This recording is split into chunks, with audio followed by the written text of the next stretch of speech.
Dasar istri kampungan. Teriak suamiku di lobi hotel mewah, tanpa tahu bahwa investor utama yang ia sembah mati-matian adalah ayah kandungku. Saat lampu sorot mengarah padaku dan ayah memanggilku, putriku, lutut suamiku langsung lemas. Aku menatap wajah pucatnya, mengambil mikrofon, lalu berbisik. Sebelum ceritanya dimulai, silahkan tulis di kolom komentar dari daerah mana saja teman-teman yang menonton cerita ini. Jangan lupa like dan subscribe agar channel ini bisa semakin berkembang dan bisa mempersembahkan cerita yang lebih menarik lagi. Suara denting sendok beradu dengan piring keramik memecah keheningan pagi di sebuah rumah kontrakan tipe 45 yang cukup rapi, namun terasa sesak oleh ego penghuninya. Ralin Shah mengusap peluh di dahinya dengan punggung tangan. Jam dinding baru menunjukkan pukul 6 pagi, tapi ia sudah bangun sejak pukul 4. Aroma nasi goreng kampung dan kopi hitam mengepul di meja makan. Ia menata piring dengan hati-hati, memastikan letaknya presisi. Bukan karena ia perfeksionis, tapi karena ia tahu, kesalahan sedikit saja bisa memicu perang dunia. Langkah kaki berat terdengar menuruni tangga. Herjunot Ali, suaminya, muncul dengan kemeja kerja yang sudah rapi, tapi wajahnya kusut. Tanpa menyapa Ralin, ia langsung duduk dan menyambar koran di meja. Kopinya, Mas, ucap Ralin pelan, meletakkan cangkir di sebelah tangan suaminya. Herjunot menyeruputnya sedikit, lalu mendecak kesal.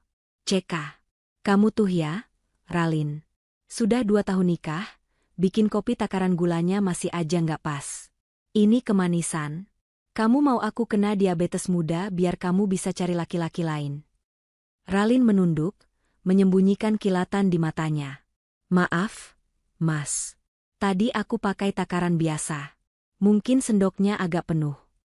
Alasan terus, bentak Herjunot. Ia mendorong cangkir itu menjauh, hingga sedikit isinya tumpah membasahi taplak meja. Belum sempat Ralin membersihkan tumpahan itu, suara langkah kaki lain terdengar. Kali ini lebih santai, disertai suara heels rumah yang diketuk-ketukan. Mika Tambayong, kakak perempuan Herjunot yang sudah menumpang di rumah itu selama 6 bulan, muncul dengan wajah baru bangun tidur namun sudah penuh masker wajah. Pagi, Junot sayang. Sapa Mika manis pada adiknya, lalu matanya melirik sinis ke arah Ralin. Duh, pagi-pagi udah ribut. Bikin pusing aja. Ralin, sarapan gue mana? Jangan bilang lo masak nasi goreng lagi. Berminyak tahu, nggak bagus buat kulit gue. Ralin menarik napas panjang. Ada roti gandum di lemari, Mbak Mika. Kalau mau, biar aku panggangkan. Ya pangganginlah. Masa gue sendiri yang ngerjain? Tangan gue baru manicure kemarin. Sayang kalau rusak kena pemanggang roti, sahut Mika ketus sambil duduk di kursi, mengangkat kakinya ke kursi lain dengan tidak sopan. Ralin berbalik menuju dapur. Di belakang punggungnya, ia mendengar percakapan kakak beradik itu. Percakapan yang sudah menjadi makanan sehari-harinya. Kamu harus sabar, Kak. Suara Herjunot terdengar melunak jika bicara pada kakaknya. Gaji bulan ini agak kepotong cicilan mobil. Jadi jatah buat belanja kakak mungkin agak telat dikit ya. Yah, Junot, lo gimana sih? Suara Mika meninggi. Temen-temen arisan gue bulan depan mau main ke sini. Gue butuh beli gorden baru, sofa baru. Malu dong kalau rumah lo isinya barang rongsokan gini. Lagian, istri lo itu ngapain aja sih? Nggak kerja, nggak ngehasilin duit, cuma bisa ngabisin beras doang. Coba kalau lo nikah sama si Bella mantanku dulu, pasti hidup kita nggak sesusah ini. Hati Ralin mencelos. Ia memegang erat gagang pemanggang roti, hingga buku jarinya memutih. Barang rongsokan? Sofa di ruang tamu itu Ralin yang beli dengan uang tabungan pribadinya, uang yang ia sebut hasil jualan kue online, agar Herjunot tidak curiga. SST, udahlah Kak. Nasi udah jadi bubur. Jawab Herjunot, suaranya terdengar menyesal. Aku juga nyesel. Kirain dia punya warisan tanah di kampung, ternyata cuma anak petani biasa. Tahu gini, mending aku dengerin kata ibu dulu. Ralin meletakkan piring berisi roti panggang di depan Mika dengan sedikit hentakan. Lo, kok kasar? Nggak ikhlas lo ngelayanin ipar sendiri? Semprot Mika. Silakan dinikmati, Mbak, ucap Ralin datar, lalu beralih menatap suaminya. Mas, nanti malam mau dimasakin apa? Herjunot berdiri, mengambil tas kerjanya tanpa menatap wajah istrinya. Nggak usah masak. Aku lembur. Muak aku makan di rumah terus. Suasananya nggak bikin nafsu makan. Pria itu berlalu keluar pintu tanpa pamit, tanpa cium tangan, tanpa menoleh. Mika tersenyum penuh kemenangan sambil menggigit roti panggang buatan Ralin. Denger kan? Suami lo itu stres punya istri kayak lo. Udah miskin, nggak pinter dandan, bisu lagi kalau diajak ngomong. Mending lo sadar diri deh, Lin. Ralin hanya diam, membereskan piring kotor bekas suaminya. Dalam hati ia bergumam, nikmatilah sisa waktumu, Mas Junot, Mbak Mika. Sebelum panggung sandiwara ini runtuh menimpa kalian. Malam itu, Herjunot pulang lebih cepat dari biasanya. Wajah kusutnya di pagi hari telah berganti menjadi wajah penuh kegugupan bercampur antusiasme yang meluap-luap. Ia membanting pintu mobil yang cicilannya sering dibantu Ralin secara diam-diam lewat transferan anonim, dan bergegas masuk ke rumah. Kak Mika. Ralin. Sini kumpul di ruang tengah sekarang, teriak Herjunot. Ralin yang sedang menyetrika baju kerja Herjunot di ruang belakang, segera mematikan setrika dan berjalan ke ruang tengah. Mika keluar dari kamarnya sambil memegang ponsel, terlihat terganggu. Ada apa sih, Junot? Teriak-teriak kayak di hutan. Gue lagi live Instagram nih, protes Mika. Matikan dulu live-nya, Kak. Ini berita besar. Gila, ini kesempatan emas buat aku. Herjunot melemparkan tas kerjanya ke sofa, dan melonggarkan dasinya dengan kasar. Napasnya memburu. Kenapa? Kamu mau naik gaji? Tanya Mika, matanya langsung berbinar kalau soal uang. Lebih dari itu, Herjunot duduk, mencondongkan tubuhnya. Kantor pusat baru saja mengumumkan. Minggu depan bakal ada annual gala dinner di Hotel Grand Kempinski. Tapi bukan itu intinya. Intinya adalah, investor misterius dari Sahita Group bakal datang. Ralin yang berdiri di sudut ruangan, sedikit tersentak mendengar nama Sahita Group. Itu adalah perusahaan induk milik ayahnya, Ray Sahetapi. Nama Sahita bahkan diambil dari nama tengah ibunya. Sahita Group. Mika mengerutkan kening. Perusahaan raksasa itu, yang punya mal-mal gede itu. Iya, mereka baru aja suntik dana triliunan ke perusahaanku. Dan gosipnya, Pak Ray Sahetapi sendiri yang bakal turun gunung buat ngecek siapa yang layak dipromosikan jadi kepala cabang regional. Herjunot menjelaskan dengan mata berapi-api. Kalau aku bisa ambil hati beliau, atau setidaknya terlihat bona fide di depan direksi, posisi kepala cabang itu pasti jadi milikku. Gajinya 3 kali lipat dari sekarang. Kak, 3 kali lipat. Wah, serius lo? Mika memekik girang, langsung memeluk adiknya.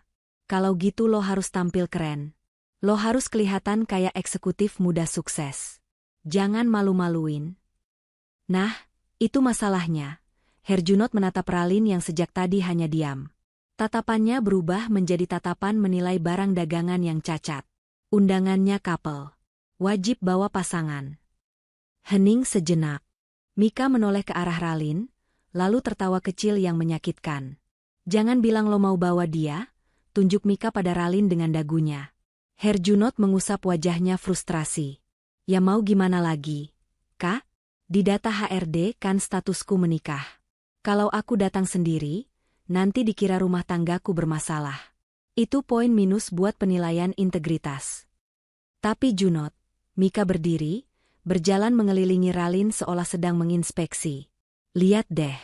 Kulitnya kusam, tangannya kasar bekas nyuci, rambutnya astaga. Kapan terakhir lo ke salon?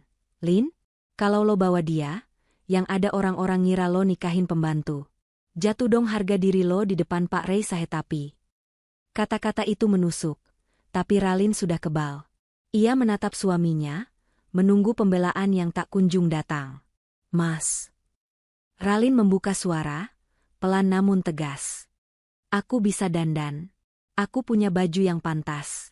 Aku janji nggak akan bikin mas malu. Baju pantas apa? Potong Herjunot cepat. Baju yang kamu beli di pasar kaget? Atau baju diskonan buy 1 get 1? Ralin, ini acara kelas atas. Istri-istri direktur lain itu pakainya Gucci, Dior, Chanel. Kamu tahu cara nyebut merek itu aja nggak, kan? Aku bisa menyesuaikan diri, Mas, jawab Ralin, kali ini menatap lurus ke mata suaminya. Ada aura berbeda yang memancar sejenak, membuat Herjunot terdiam. Cih, menyesuaikan diri, cibir Mika. Orang kampung tetap aja baunya bau tanah. Lin, mau disiram parfum mahal juga tetap beda kelas. Herjunot menghela napas panjang, seolah membuat keputusan berat. Oke, kamu boleh ikut. Tapi ingat, Ralin, kita nggak punya anggaran buat beli baju baru buat kamu. Uang tabungan kita habis buat servis mobil kemarin. Kamu harus pakai apa yang ada. Aku punya gaun lama. Masih bagus, kata Ralin. Terserah, Herjunot mengibaskan tangan, tidak peduli. Pokoknya kalau sampai di sana kamu kelihatan gembel, aku tinggalin kamu di parkiran. 2 hari sebelum pesta. Suasana rumah semakin tegang. Herjunot sibuk fitting jas sewaan, yang ia sewa dengan harga mahal demi terlihat necis. Sementara Mika sibuk meminjam perhiasan imitasi kualitas super dari temannya, agar terlihat seperti sosialita. Siang itu, Ralin masuk ke kamarnya. Ia membuka lemari bagian paling bawah, mengeluarkan sebuah kotak kayu tua yang ia sembunyikan di balik tumpukan sprei. Di dalamnya, terlipat rapi sebuah gaun velvet hitam panjang dengan potongan off-shoulder yang klasik. Itu bukan gaun sembarangan. Itu adalah gaun rancangan desainer Bian, hadiah ulang tahunnya yang ke-22 dari ayahnya, 5 tahun lalu. Modelnya timeless, tidak lekang oleh waktu. Sederhana, tapi memancarkan aura keanggunan yang mahal bagi siapa saja yang mengerti fashion. Ralin mencoba gaun itu di depan cermin. Masih pas. Potongannya memeluk tubuh rampingnya dengan sempurna. Ia menyanggul rambutnya asal, mencoba membayangkan penampilannya nanti. Tiba-tiba pintu kamar terbuka. Mika masuk tanpa mengetuk, membawa setumpuk baju kotor. Nih, Lin, cuciin. Mika berhenti. Matanya membelalak melihat gaun yang dipakai Ralin. Mika mendekat, menyentuh kain beludru itu. Dapat dari mana lo baju ginian? Minjem tetangga? Ralin berbalik. Ini baju lama aku, Mbak. Mika tertawa. Tawanya meledak dan nyaring. Baju lama? Sumpah? Model apaan nih? Polos item gini? Nggak ada manik-maniknya? Nggak ada payetnya? Ya ampun, Ralin ini tuh kayak baju orang mau melayat. Suram banget. Padahal, selera Mika adalah baju dengan warna mencolok, penuh renda murahan dan logo merek palsu yang besar-besar. Di matanya, keanggunan yang subtle, halus, adalah tanda kemiskinan. Ini namanya klasik elegan, Mbak, jawab Ralin tenang. Halah, klasik pala lopeang. Itu namanya kuno. Mika berteriak memanggil adiknya. Junot, sini deh lihat istri lo. Sumpah ngakak banget. Herjunot masuk ke kamar, masih dengan sikat gigi di mulut. Ia melihat Ralin. Sejujurnya, dalam hati kecilnya, Herjunot terpana sejenak. Ralin terlihat berbeda. Lebih berkelas. Tapi ego dan hasutan kakaknya lebih dominan. Kenapa, Kak? Tanya Herjunot setelah berkumur. Lihat tuh. Dia mau pakai daster item itu ke Kempinski. Bisa diketawain satpam lo nanti, kompor Mika. Herjunot mengerutkan kening, menatap Ralin dari atas ke bawah. Warnanya mati banget. Lin, nggak ada yang lebih cerah? Pink atau merah gitu? Biar kelihatan segar. Ini yang paling sopan dan formal, Mas, bela Ralin. Sopan sih sopan, tapi kayak nenek-nenek, cibir Herjunot. Ya udahlah, terserah. Asal jangan minta duit buat beli baru. Lagian, gak akan ada yang merhatiin kamu juga. Orang-orang bakal fokus ke aku. Herjunot keluar kamar sambil menggelengkan kepala. Mika masih berdiri di sana, menatap Ralin dengan tatapan meremehkan, namun ada sedikit rasa iri yang tidak ia akui melihat betapa pasnya baju itu di tubuh Ralin. Jangan mimpi jadi Cinderella, deh. Sepatu kaca lo itu cuma sandal jepit. Bisik Mika sadis sebelum membanting pintu kamar. Ralin menatap pantulan dirinya di cermin. Air mata menggenang di pelupuk matanya, tapi ia menahannya. Ia mengusap kain gaun pemberian ayahnya itu. Tunggu saja, bisiknya pada bayangannya sendiri. Topeng ini akan segera terbuka. H1 Pesta. Latar berpindah ke gedung pencakar langit di kawasan Sudirman. Kantor pusat perusahaan tempat Herjunot bekerja. Herjunot duduk di kubikelnya dengan keringat dingin. Ia sedang panik mencari file laporan keuangan kuartal terakhir yang harus dipresentasikan hari ini di depan Direktur Operasional, Morgan A. Sial, di mana sih? Umpat Herjunot sambil mengacak-acak lacinya. Rekan kerjanya di sebelah hanya melirik sinis. Herjunot dikenal tidak kompeten, tapi pandai menjilat atasan lama yang sekarang sudah pensiun. Dengan manajemen baru di bawah Morgan Oy, Herjunot terancam. Pak Herjunot, dipanggil Pak Morgan ke ruangannya. Sekarang, ucap sekretaris dengan nada datar. Jantung Herjunot serasa copot. Ia merapikan jasnya dan berjalan gontai menuju ruangan sudut yang berdinding kaca. Di dalam ruangan, Morgan A. duduk di kursi kebesarannya. Pria itu masih muda, cerdas, dan terkenal dingin. Ia adalah tangan kanan Ray Sahetapi, ditempatkan di sana khusus untuk membenahi perusahaan yang mulai bobrok. Duduk, Herjunot, perintah Morgan tanpa menoleh dari layar laptopnya. Herjunot duduk di ujung kursi, gelisah. Saya melihat laporan kinerja tim kamu bulan ini turun 15%. Morgan memutar laptopnya, menampilkan grafik merah yang menukik tajam. Dan saya dengar, kamu sering membebankan pekerjaanmu ke anak magang. Apa benar? Itu tidak benar, Pak Morgan, sangkal Herjunot cepat. Saya hanya mendelegasikan tugas agar mereka belajar. Lagi pula, saya sedang banyak pikiran, Pak. Masalah keluarga. Morgan mengangkat satu alisnya. Masalah keluarga? Oh, ya. Saya dengar kamu baru menikah 2 tahun. Istrimu, siapa namanya? Ralin? Herjunot terkejut Morgan tahu nama istrinya. Iya, Pak. Ralin. Dia ya, biasalah Pak, istri dari kampung. Agak sudah diatur. Suka bikin pusing kepala suami. Jadi fokus saya agak terbagi. Morgan menautkan jari-jarinya di atas meja. Tatapannya menajam, seolah ingin menembus isi kepala Herjunot. Morgan tahu persis siapa Ralin. Ia bahkan sering bertukar pesan dengan Ralin membahas strategi perusahaan secara rahasia. Mendengar Ralin disebut, istri kampung yang bikin pusing, membuat darah Morgan mendidih. Tapi ia menahannya profesional. Seorang profesional tidak membawa drama dapur ke meja kantor. Herjunot, suara Morgan rendah tapi mengintimidasi. Besok malam di gala dinner, saya harap kamu bisa menunjukkan bahwa kamu layak dipertahankan.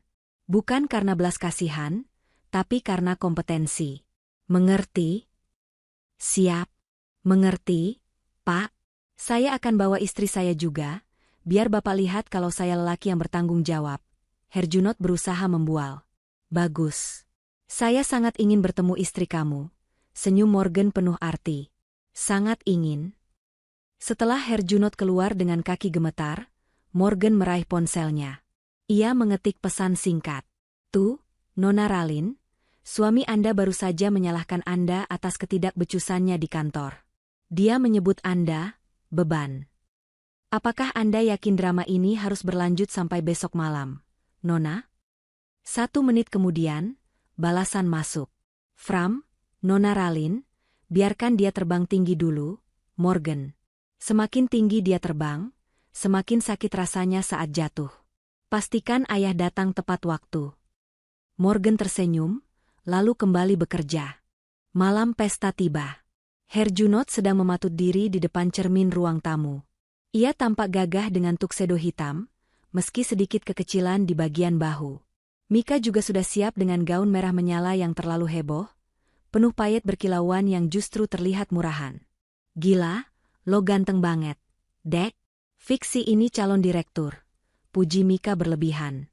Ralin keluar dari kamar. Hening. Ralin mengenakan gaun velvet hitam itu. Rambutnya disanggul modern, slack bun, menyisakan sedikit helai di sisi wajah.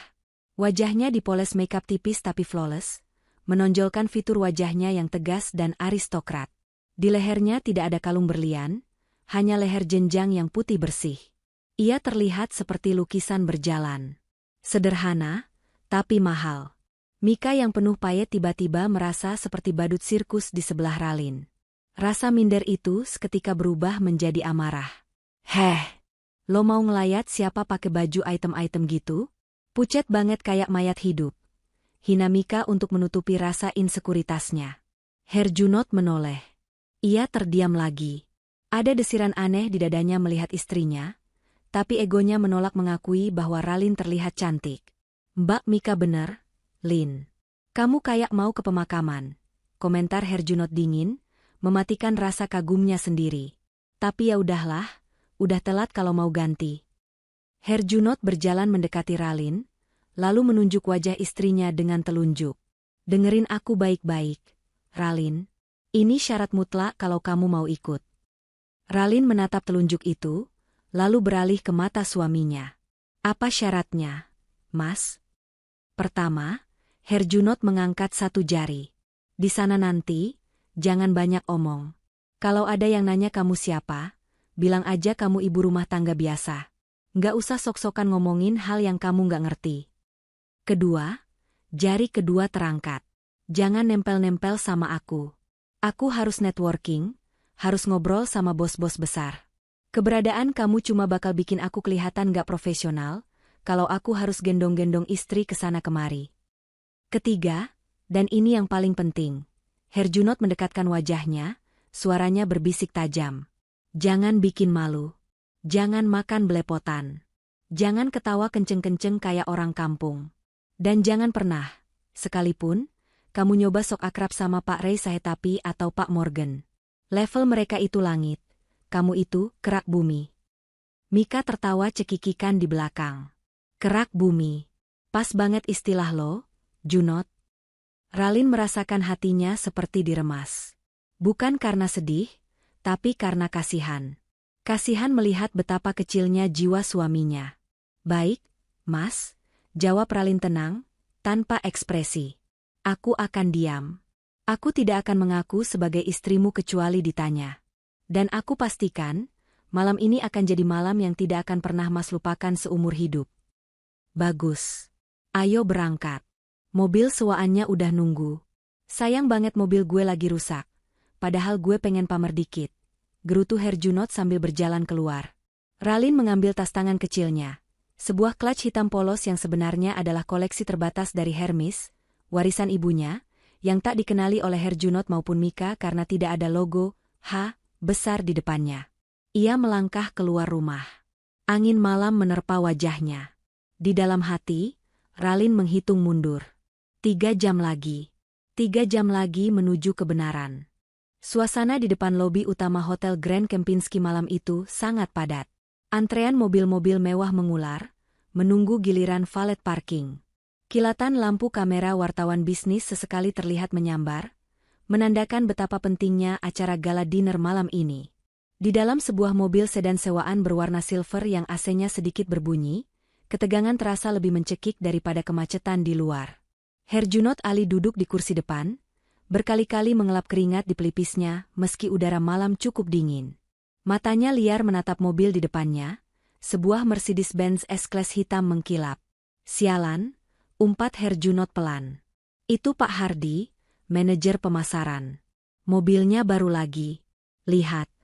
Kak, kalau aku nggak dapat promosi tahun ini, kita bakal makin ketinggalan. Di kursi belakang, Mika Tambayong sibuk mematut diri dengan cermin bedaknya. Gaun merahnya yang penuh payet gemerlapan terkena pantulan lampu jalan, membuatnya terlihat seperti bola disko berjalan. Tenang aja, Junot. Malam ini panggung lo. Lo cuma perlu jilat dikit tuh si investor misterius. Beres kan? Sahut Mika santai, lalu melirik Ralin yang duduk diam di sebelahnya. Asal beban hidup di sebelah gue ini nggak bikin ulah. Ralin hanya menatap keluar jendela. Gedung hotel ini adalah salah satu properti milik ayahnya. Dulu, ia sering bermain di lounge VIP lantai atas saat ayahnya rapat. Ironis sekali, sekarang ia datang ke sini sebagai istri yang disembunyikan, naik mobil sewaan yang joknya berbau rokok apek. Giliran mobil mereka tiba di depan lobi. Petugas valet dengan seragam rapi membuka pintu. Herjunot keluar lebih dulu, memasang senyum lebar yang dipaksakan. Ia merapikan jas sewaannya, berusaha terlihat berwibawa. Mika menyusul keluar dengan gaya yang dibuat-buat anggun, dagu diangkat tinggi. Ralin keluar terakhir. Namun, karena gugup dan heels sepatunya tersangkut di karpet mobil yang longgar, ia sedikit tersandung saat menapakkan kaki ke aspal lobi. Tubuhnya oleng, dan tangannya secara refleks menyambar lengan jas Herjunot untuk mencari pegangan. Aduh, pekik Ralin kecil. Reaksi Herjunot di luar dugaan. Bukannya menolong, ia justru mengibaskan tangannya kasar seolah baru saja disentuh kotoran menjijikan. Ralin hampir terjatuh ke lantai marmer, kalau saja ia tidak segera menyeimbangkan diri. Beberapa tamu lain yang baru turun dari mobil mewah menoleh. Tatapan mereka beragam. Ada yang kasihan, ada yang mencemooh. Herjunot melihat tatapan orang-orang itu dan wajahnya seketika memerah padam, bukan karena malu istrinya jatuh, tapi karena malu citranya tercoreng. Herjunot mencengkeram lengan Ralin, menyeretnya sedikit menjauh dari pintu utama agar tidak menghalangi jalan, lalu meledaklah amarah yang sudah ia tahan sejak dari rumah. "Heh, kamu punya mata nggak sih?" bentak Herjunot, suaranya cukup keras hingga membuat petugas valet terdiam kaku. "Maaf, Mas. Hak sepatuku nyangkut." "Alasan?" potong Herjunot, matanya melotot tajam, urat lehernya menonjol. Ia mendekatkan wajahnya ke wajah Ralin, jari telunjuknya menusuk-nusuk udara di depan hidung istrinya. "Jangan bikin malu di pesta kantor. Dasar istri kampungan dan miskin." Kalimat itu meluncur deras, tajam, dan menggema di area drop-off yang beratap tinggi. Beberapa istri pejabat perusahaan yang sedang menunggu suami mereka sontak menutup mulut kaget. Mika, yang berdiri di belakang Herjunot, bukannya melerai, malah tertawa kecil sambil memutar bola matanya. "Cibir suami dan ipar saat kami turun dari mobil. Drama banget sih lo, Lin. Jalan aja nggak becus." Timpal Mika, suaranya sengaja dikeraskan agar orang tahu dia ada di pihak si sukses. Ralin terdiam. Ia merasakan panas menjalar di wajahnya. Bukan rasa malu karena dihina, tapi rasa marah yang mendidih perlahan. Ia melihat sekeliling. Petugas keamanan hotel yang berdiri di dekat pilar, menatapnya dengan pandangan mengenali. Ralin memberikan gelengan kepala sangat tipis, sebuah kode rahasia agar petugas itu tidak mendekat atau memberi hormat. "Maaf," ucap Ralin datar, suaranya dingin sedingin es. Herjunot mendengus kasar, merapikan kembali lengan jasnya yang tadi dipegang Ralin seolah-olah ada virus yang menempel. "Dengar ya," desis Herjunot. "Masuk ke dalam, cari pojokan, dan diam di sana. Jangan coba-coba nyamperin aku kalau aku lagi ngobrol sama orang penting. Kalau ada yang tanya, bilang kamu asisten rumah tangga yang aku bawa karena kasihan. Paham?" Itu adalah penghinaan terakhir. Batas kesabaran Ralin sudah terlewati mil-mil jauhnya. Ia menatap punggung suaminya yang berjalan angkuh masuk ke lobi, diikuti Mika yang melenggok genit. Ralin menarik napas panjang, menghirup aroma kemewahan hotel yang sangat familiar baginya. Ia menegakkan punggungnya, mengangkat dagunya sedikit. Postur tubuh, istri tertindas, itu perlahan menghilang, digantikan oleh postur seorang putri mahkota yang siap mengambil kembali tahtanya. "Baik, Mas," bisik Ralin pada angin malam. "Aku akan diam. Sampai kamu berharap aku bicara untuk menyelamatkan nyawamu." Ia melangkah masuk, heelsnya berketuk tegas di atas lantai marmer, menciptakan irama perang yang sunyi. Grand Ballroom Hotel itu telah disulap menjadi lautan kemewahan. Lampu kristal raksasa menggantung di langit-langit, membiaskan cahaya keemasan ke seluruh ruangan. Meja-meja bundar ditata rapi dengan taplak sutra putih dan centerpiece bunga anggrek bulan segar. Di sisi kiri, meja prasmanan sepanjang 10 meter menyajikan hidangan dari berbagai benua. Ratusan tamu berpakaian necis memenuhi ruangan. Suara denting gelas wine beradu dengan tawa sopan para eksekutif terdengar, seperti dengungan lebah di telinga Ralin. Sesuai perintah suaminya, Ralin memisahkan diri begitu mereka melewati pintu pemeriksaan undangan. Herjunot dan Mika langsung melesat seperti anak panah menuju kerumunan direksi di dekat panggung, meninggalkan Ralin sendirian di dekat pintu masuk. Ralin berjalan pelan menuju sudut ruangan yang agak gelap, di dekat pilar besar yang tertutup tirai beludru. Dari posisi ini, ia bisa melihat segalanya. Ia seperti elang yang bertengger di tebing, mengamati mangsanya di lembah. Ia melihat Herjunot sedang berusaha masuk ke dalam lingkaran obrolan Pak Hardi, dan beberapa manajer senior. Bahasa tubuh Herjunot terlihat sangat desperate. Ia tertawa terlalu keras pada lelucon yang tidak lucu, mengangguk terlalu sering, dan berkali-kali mencoba menyodorkan kartu namanya yang selalu ditolak secara halus. Sementara itu, Mika sibuk di meja dessert. Ia memenuhi piring kecilnya dengan 5 jenis kue sekaligus, lalu mencoba mengajak ngobrol seorang wanita parubaya yang memakai kalung berlian besar. Ralin mengenali wanita itu, Ibu Ratna, istri komisaris utama. Ralin melihat Ibu Ratna tersenyum kecut dan perlahan mundur menjauh dari Mika, jelas merasa terganggu dengan gaya bicara Mika yang sok asik. Sungguh tontonan yang menyedihkan. Mereka berusaha begitu keras untuk masuk ke dunia yang bukan milik mereka, dengan cara yang salah. Malam yang indah untuk sebuah drama, bukan? Sebuah suara bariton menyapa dari samping. Ralin tidak perlu menoleh untuk tahu siapa itu. Morgan Oey berdiri di sebelahnya, memegang 2 gelas sparkling water. Ia tidak menatap Ralin, pandangannya lurus ke depan seolah mereka adalah 2 orang asing yang kebetulan berdiri bersebelahan. Malam, Morgan, jawab Ralin pelan, matanya tetap terkunci pada sosok suaminya di kejauhan. Terima kasih sudah mengatur semuanya. Tidak perlu berterima kasih. Ini tugas saya. Morgan menyodorkan 1 gelas ke tangan Ralin secara sembunyi-sembunyi agar tidak mencolok. Bapak sudah di holding room. Beliau sangat marah saat melihat rekaman CCTV di lobi tadi.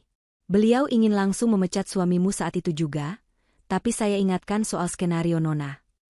Ralin tersenyum tipis, menyesap airnya. Ayah selalu emosional. Biarkan dia simpan amarahnya untuk pidato nanti. Herjunot Ali, gumam Morgan, melihat ke arah Herjunot yang sekarang sedang menuangkan wine untuk atasan lain dengan gaya seperti pelayan. Dia tidak punya bakat kepemimpinan. Laporannya berantakan, etikanya nol. Saya heran bagaimana Nona bisa bertahan 2 tahun dengan pria sepertinya. Cinta itu buta, Morgan. Awalnya, jawab Ralin getir. Aku pikir dia ambisius karena ingin membahagiakan keluarga. Ternyata dia ambisius karena ingin divalidasi oleh orang lain. Dia menikahi, Ralin si gadis desa, karena dia butuh seseorang yang bisa dia injak supaya dia merasa tinggi. Kalau dia menikahi wanita sukses, egonya akan mati. Morgan mengangguk, memahami analisis psikologis itu.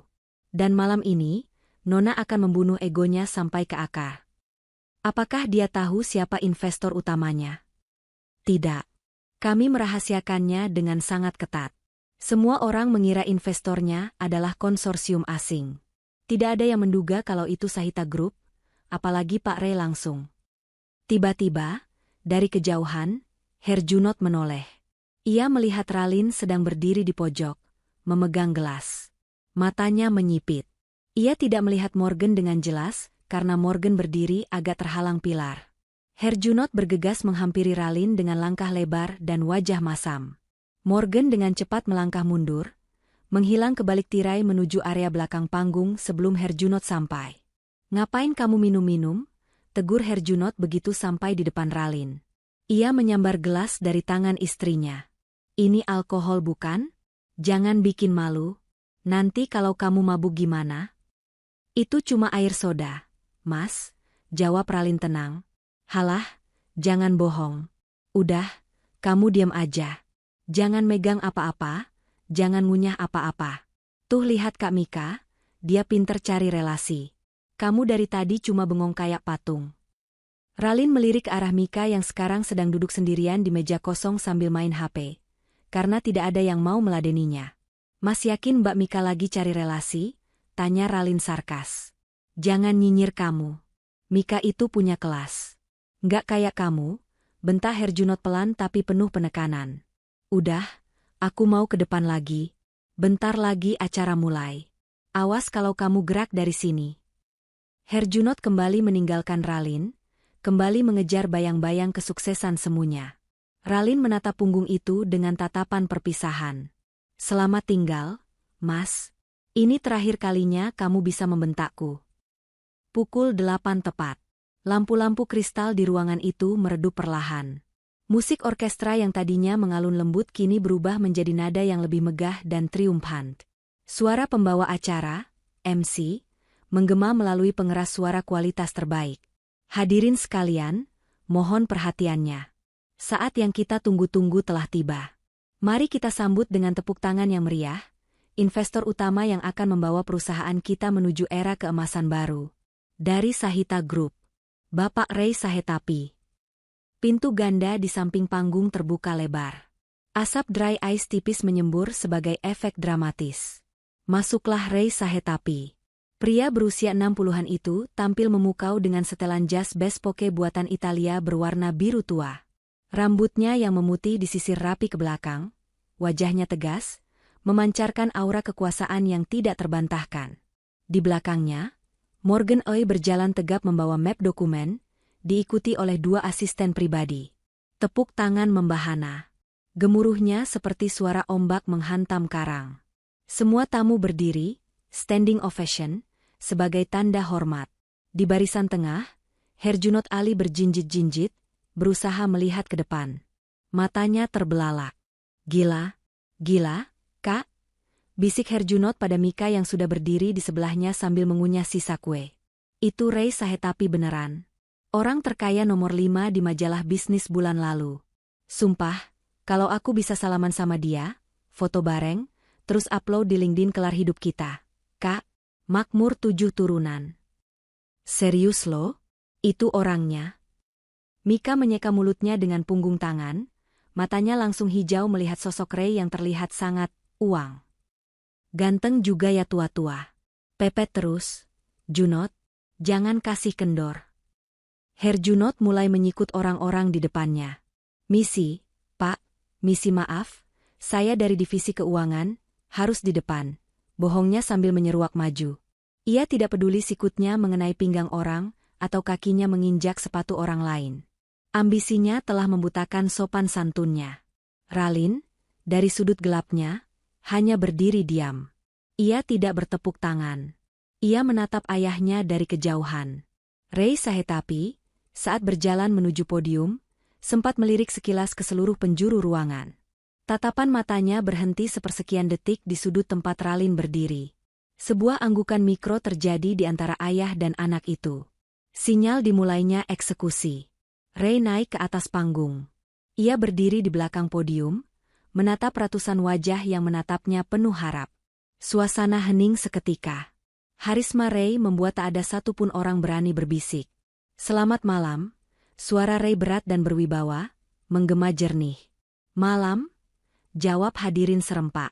Saya berdiri di sini bukan hanya sebagai investor. Ray memulai pidatonya tanpa teks. Saya berdiri di sini sebagai seorang ayah bagi perusahaan ini, dan ayah bagi prinsip-prinsip yang saya pegang teguh. Kejujuran, loyalitas, dan penghargaan terhadap manusia. Herjunot di barisan depan mengangguk-angguk antusias, seolah-olah ia adalah perwujudan dari kata-kata Ray, padahal ia adalah antitesisnya. Banyak orang berpikir, kesuksesan diukur dari mobil apa yang kamu kendarai, atau jas merek apa yang kamu pakai. Lanjut Ray, matanya menyapu ruangan dan, entah kebetulan atau tidak, tatapannya seolah menusuk langsung ke arah Herjunot. Herjunot merasa bangga ditatap, mengira itu tanda pengakuan. Tapi bagi saya, nada suara Ray menajam. Kesuksesan sejati adalah bagaimana kamu memperlakukan orang-orang yang mendukungmu dari nol. Terutama keluargamu. Istrimu, pasanganmu. Herjunot sedikit mengernyit. Kenapa bahas istri? Batinnya. Tapi ia segera menepis rasa tidak enak itu. Ah, paling cuma retorika orang tua. Saya mendengar, di perusahaan ini, ada budaya yang mulai rusak. Budaya menjilat ke atas, tapi menginjak ke bawah. Budaya memamerkan kekayaan palsu, sementara orang terdekatnya menderita. Suasana ruangan mulai tidak nyaman. Beberapa eksekutif saling lirik. Herjunot mulai berkeringat dingin lagi. Firasat buruk mulai merayapi punggungnya. Saya tidak akan menanamkan 1 rupiah pun uang saya ke tempat yang dipenuhi manusia-manusia plastik.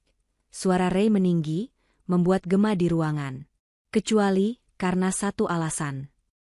Ray berhenti sejenak. Ia menarik napas, lalu tersenyum, senyum yang penuh misteri. Kecuali karena rekomendasi dari orang yang paling saya percaya di dunia ini. Mata dan telinga saya. Darah daging saya sendiri. Jantung Herjunot berdegup kencang. Siapa? Siapa orang itu? Ada anak Pak Ray di sini?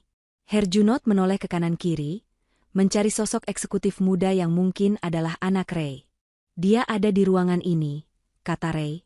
Dia telah menyamar, melihat, dan merasakan sendiri bagaimana kalian memperlakukan manusia. Ray mengangkat tangannya, telapaknya terbuka mengarah ke sudut ruangan yang gelap. Tempat di mana seorang wanita bergaun hitam berdiri sendirian. Lampu sorot, spotlight, utama yang tadinya menyorot panggung, tiba-tiba bergerak. Sinar putih menyilaukan itu menyapu ruangan, melewati kepala Herjunot, melewati Mika, dan berhenti tepat di sudut pilar. Cahaya itu jatuh menimpa Ralin Shah. Ralin berdiri tegak di dalam lingkaran cahaya itu. Wajahnya tenang, tatapannya tajam lurus ke panggung. Gaun hitamnya kini terlihat berkilauan elegan di bawah sorot lampu, kontras dengan kulitnya yang putih bersinar. Herjunot mematung. Mulutnya terbuka setengah. Mika menjatuhkan piring kue di tangannya. Prang! Suara piring pecah itu terdengar sangat nyaring di kesunyian ruangan, tapi tidak ada yang peduli. Semua mata tertuju pada Ralin.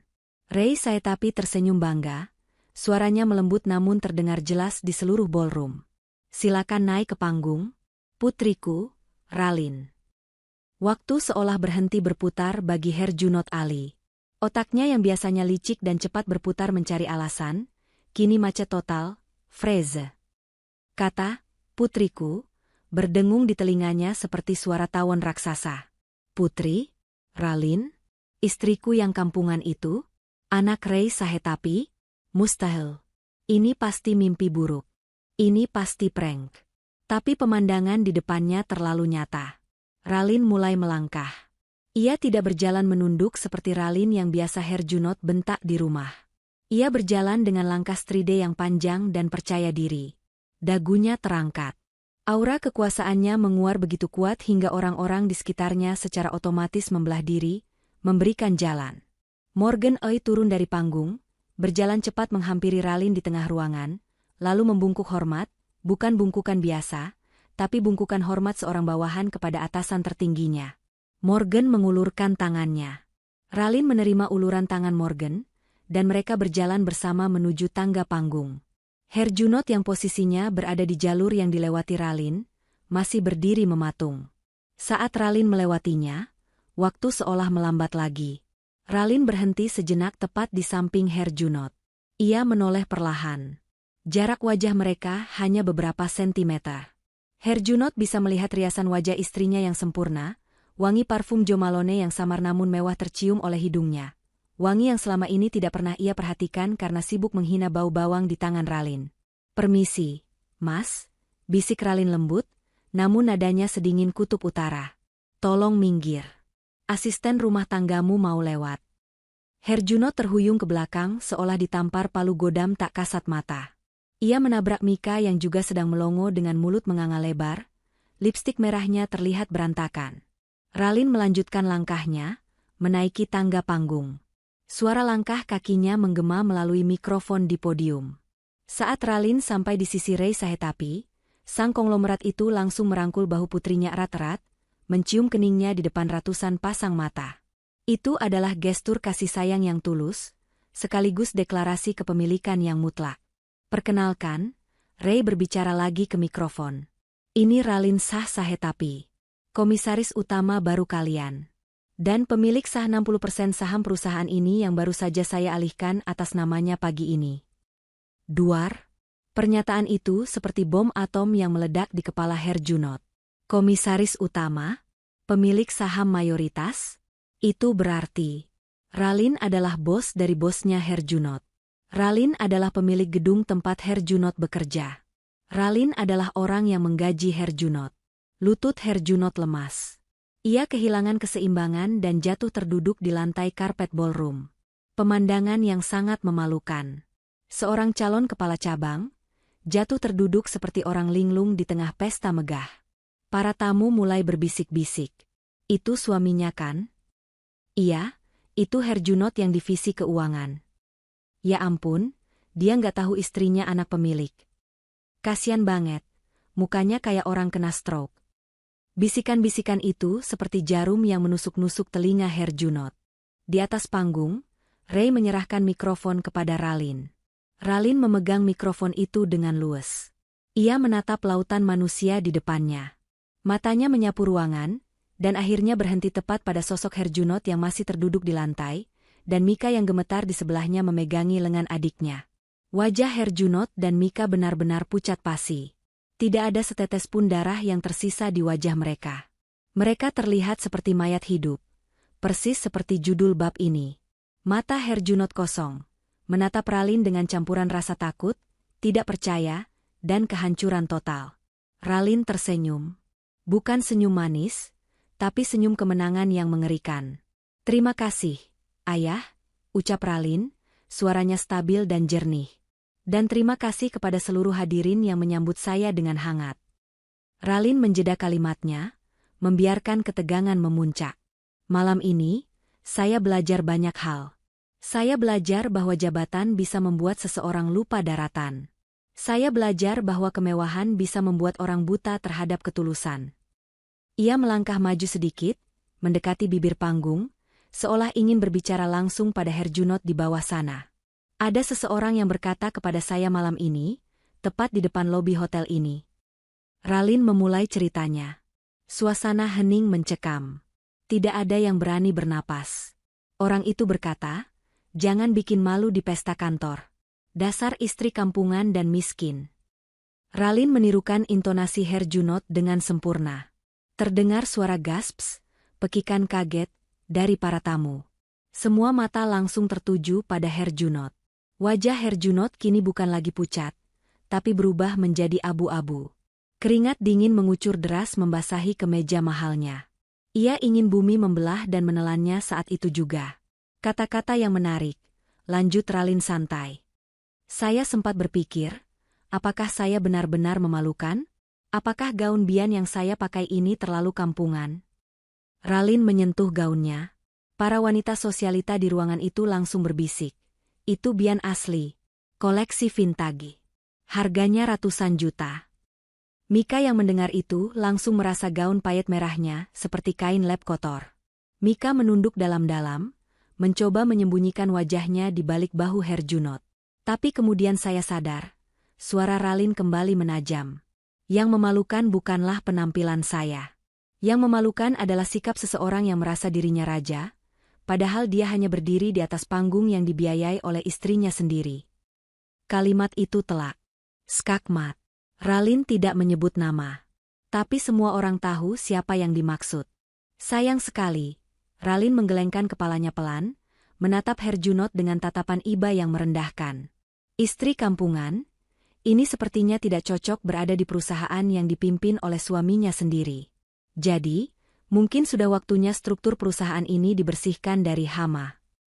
Ralin membalikkan badan, menyerahkan mikrofon kembali ke Morgan, dan berjalan pergi meninggalkan podium digandeng oleh ayahnya. Musik orkestra kembali dimainkan, kali ini dengan tempo yang cepat dan dramatis. Di lantai dansa, Herjunot masih terduduk. Tangannya gemetar hebat. Ia mencoba berdiri, tapi kakinya tidak bertulang. Mika mencoba menariknya bangun sambil menangis tanpa suara, karena malu dan takut. "Tamat riwayat kita, Kak," desis Herjunot dengan suara parau, air mata keputusasaan mulai menetes. "Tamat." Malam itu, di bawah lampu kristal yang berkilauan, topeng Herjunot Ali hancur berkeping-keping, diinjak-injak oleh sepatu hak tinggi istrinya yang ia sebut kampungan. Dan ini baru permulaan dari kehancurannya. Musik orkestra kembali mengalun di Grand Ballroom Hotel Kempinski. Namun bagi Herjunot Ali, musik itu terdengar seperti lagu pengiring jenazah. Herjunot masih berdiri di tempatnya, di tengah lantai karpet tebal yang terasa seperti pasir hisap. Kakinya gemetar hebat, bukan karena dinginnya AC, tapi karena guncangan adrenalin yang merusak sistem sarafnya. Di sekelilingnya, para tamu, yang tadinya ia anggap rekan, koneksi, atau tangga menuju kesuksesan, kini menatapnya dengan pandangan yang menyakitkan. Bukan kemarahan yang ia lihat di mata mereka, melainkan jijik. Dan yang lebih parah, belas kasihan. "Minggir, tolong," ucap seorang pelayan yang membawa nampan minuman, menyenggol bahu Herjunot tanpa minta maaf. Bahkan pelayan hotel pun kini tidak lagi menghormatinya.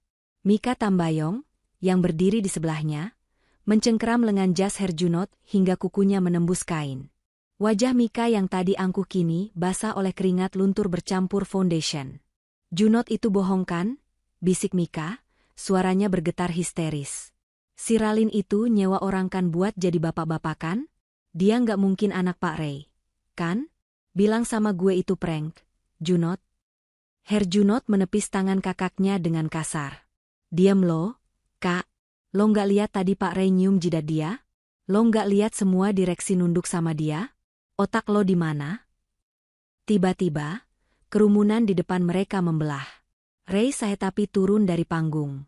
Ia tidak berjalan menuju pintu keluar VIP, melainkan berjalan lurus membelah kerumunan, langsung menuju ke tempat Herjunot berdiri.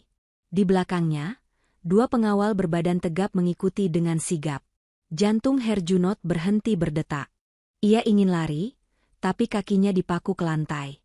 Ray berhenti tepat 2 langkah di depan menantunya.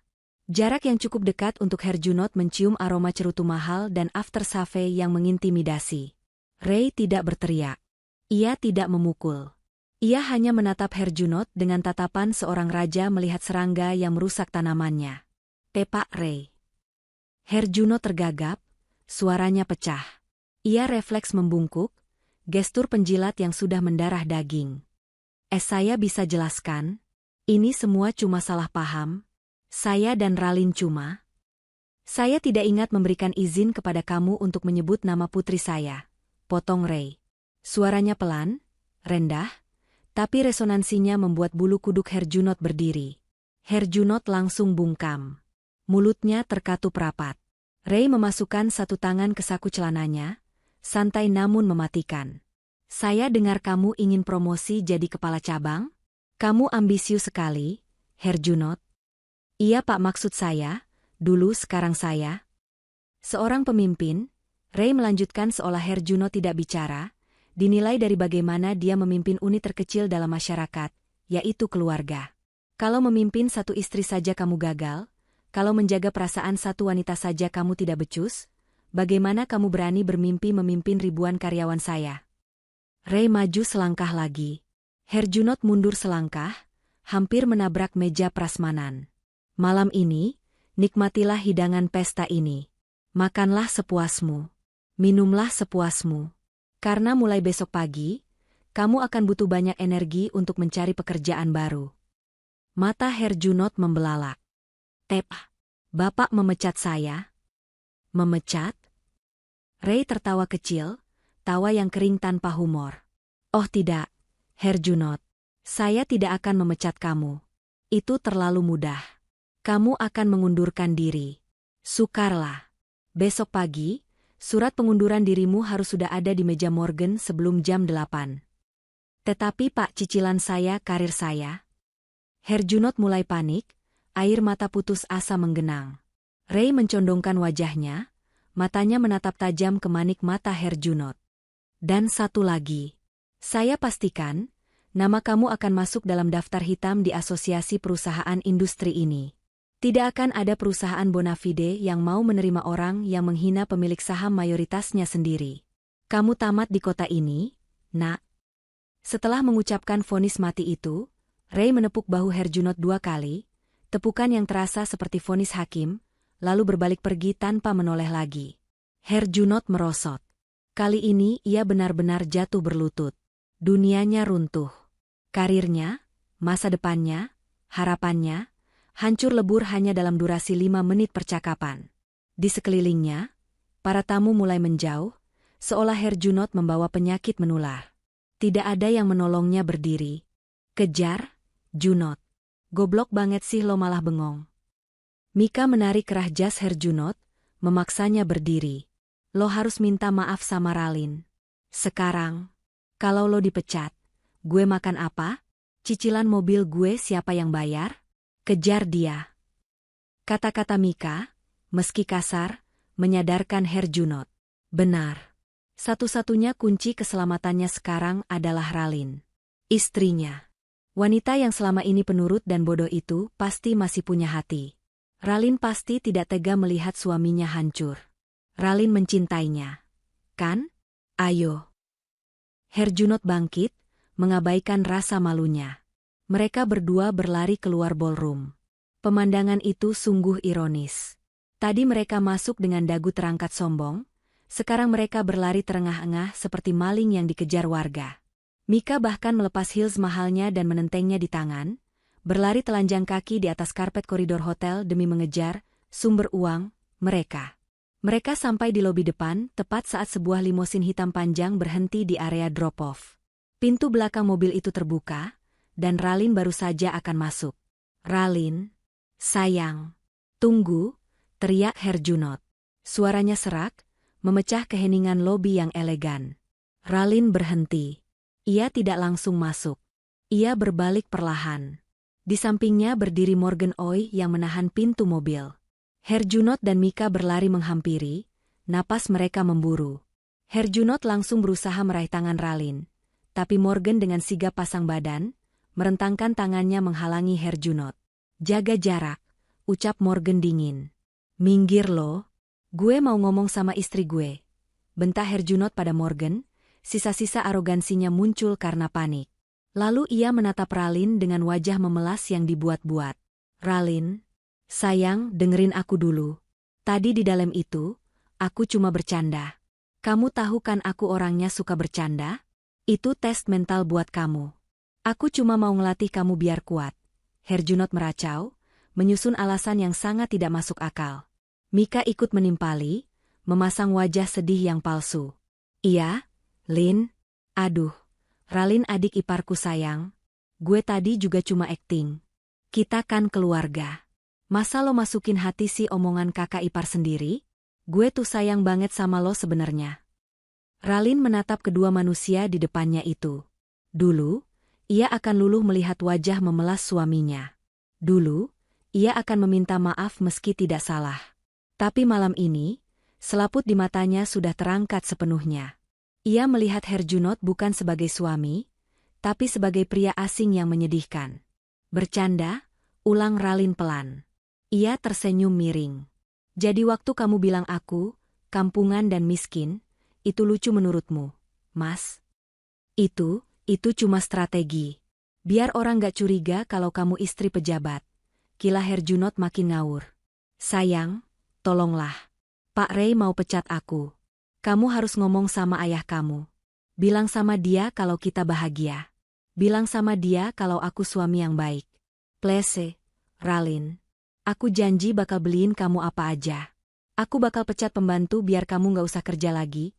Maksudnya, aku bakal cari pembantu." Ralin tertawa kecil, tawa yang getir. "Kamu mau beliin aku apa, Mas? Tas? Baju? Mobil?" Ralin melangkah maju, menatap mata Herjunot dalam-dalam. "Kamu lupa? Semua barang bermerek yang kamu pakai, jam tangan yang kamu banggakan itu, cicilannya sering aku bayar diam-diam pakai uang tabunganku kalau gajimu kurang. Kamu mau membelikan aku sesuatu pakai uangku sendiri." Wajah Herjunot memucat. Rahasia itu terbongkar. Harga dirinya telanjang bulat di depan lobi hotel. "Kamu?" Herjunot tergagap. "Kamu bayarin?" "Sudah cukup sandiwaranya, Herjunot," potong Ralin tegas. Wajahnya mengeras.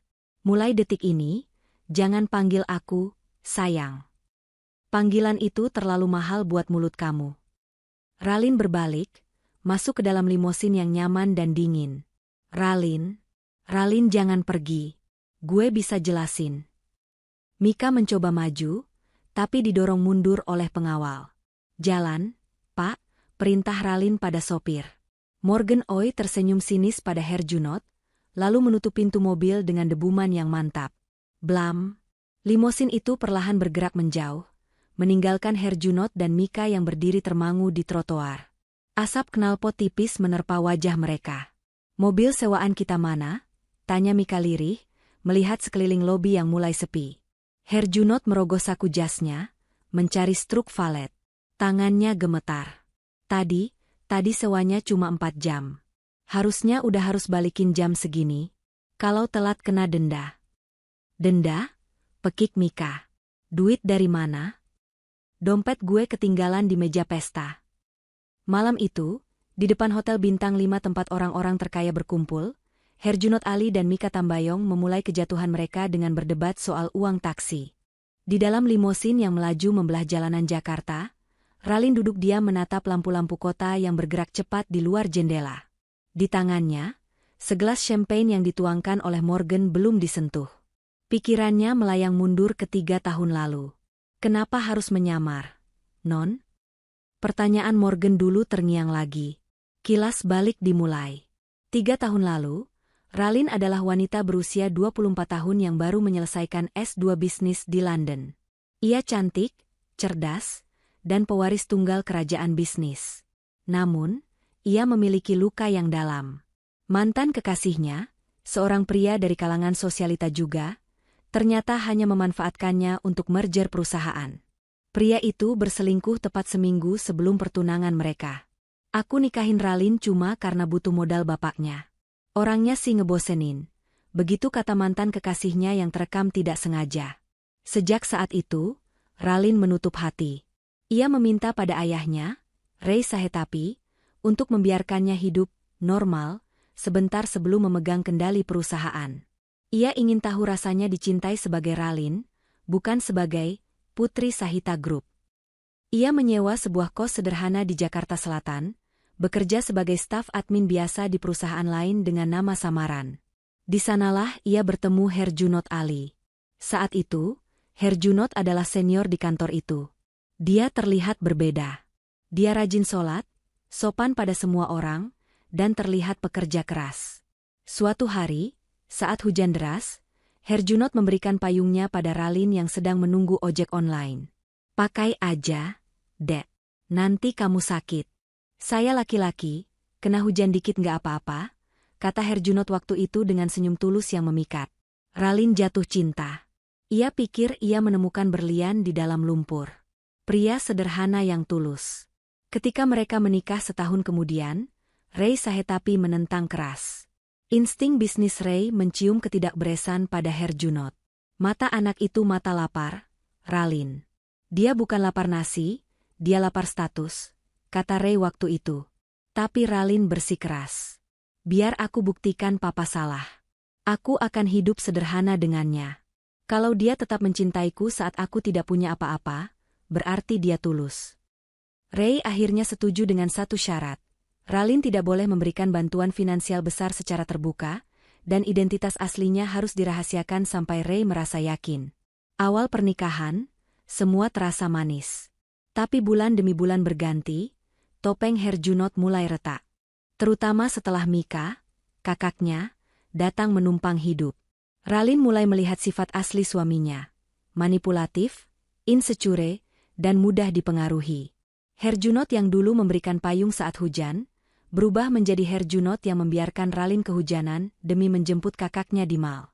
Puncaknya adalah sebulan terakhir ini. Hinaan demi hinaan. Ralin menarik napas panjang di dalam limosin, kembali ke masa kini. Air mata menetes satu bulir di pipinya. Bukan air mata sedih, tapi air mata pelepasan. "Sudah selesai, Non?" tanya Morgan pelan, melihat ekspresi Ralin. Ralin menghapus air matanya, lalu menyesap champagne-nya. "Sudah selesai, Morgan. Ralin si gadis desa sudah mati. Besok, aku akan menguburnya bersama surat cerai." Jam 2 pagi. Rumah kontrakan tipe 45 itu terasa lebih sempit dan panas dari biasanya. Padahal AC ruang tengah sudah dinyalakan full power.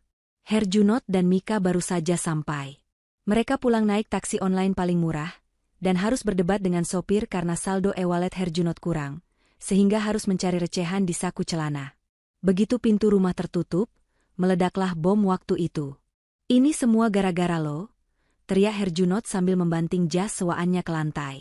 Jas itu robek sedikit di bagian lengan karena tadi tersangkut pintu taksi, yang artinya, denda lagi. "Kok gue?" Mika melotot, melempar tas tangannya ke sofa.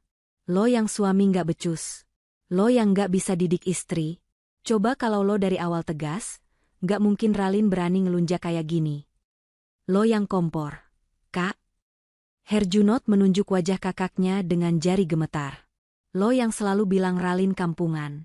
Lo yang nyuruh gue buat sembunyiin dia di pesta. Coba kalau tadi gue bawa dia baik-baik, gue kenalin ke Pak Ray sebagai istri gue dengan bangga, pasti ceritanya beda. Pasti gue sekarang lagi dipuji-puji sama mertua gue. Halah, ngayal lo, cibir Mika. Dasarnya lo emang gak punya bakat jadi orang kaya. Lihat tuh kelakuan lo, baru mau jadi kepala cabang aja udah belagu. Pantesan Ralin muak sama lo.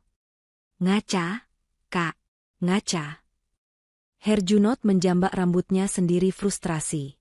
Lo yang ngerongrong gue. Minta tas baru, minta skincare mahal, minta gorden. Lo tahu nggak? Gaji gue bulan ini udah minus. Kartu kredit gue over limit buat bayar gaya hidup lo.